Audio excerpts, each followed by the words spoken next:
Come on, you can do it. No one's watching.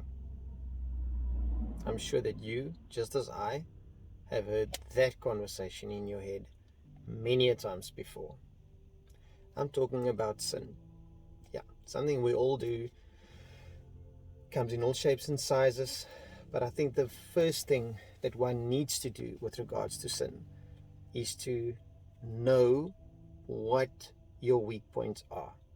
Mine, I'm going to be totally honest with you today. Mine is big breasts. Yes, my wife knows this.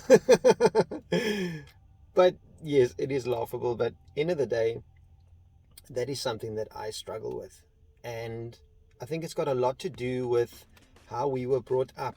Um, my folks never told me anything about women and sex and whatever. And I had to learn or find out by myself by means of friends and magazines. We didn't have the internet back then. And you kind of like have a picture sketched in your head that women are objects because that's the way that they were portrayed to us.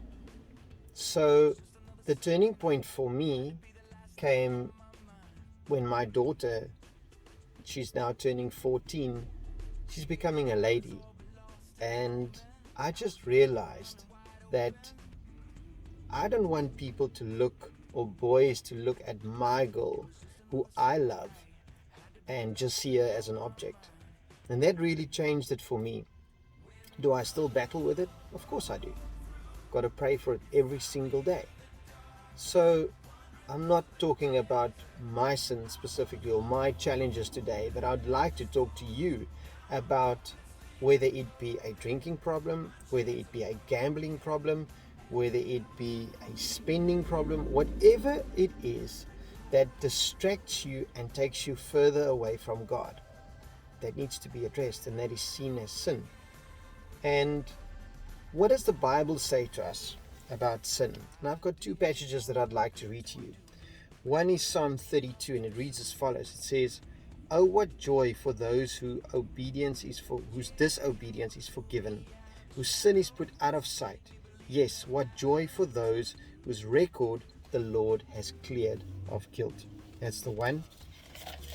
And the other is Hebrews 8 verse 12. It says, "And I will forgive their wickedness, and I will never again remember their sins." So what's the point of the video? The point is, no matter what sin you have, whether you've committed it just now, an hour ago, whether you'll be committing that sin again tomorrow, God still loves you. He's there to help you. And often when we sin, we almost feel like this guilt that falls over us, and we can't go to God for help. We can't ask Him for forgiveness again. Because I can tell you, we're all sinful people and we will make mistakes. I will make a mistake tomorrow again.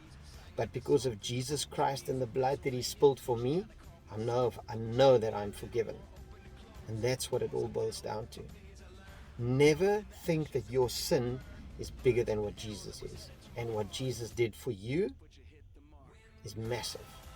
And He's done it with every sin that you have committed and that you will be committing in mind.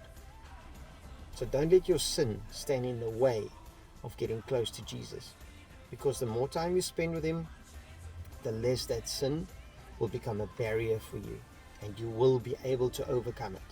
Because yes, you can overcome sin. It is possible.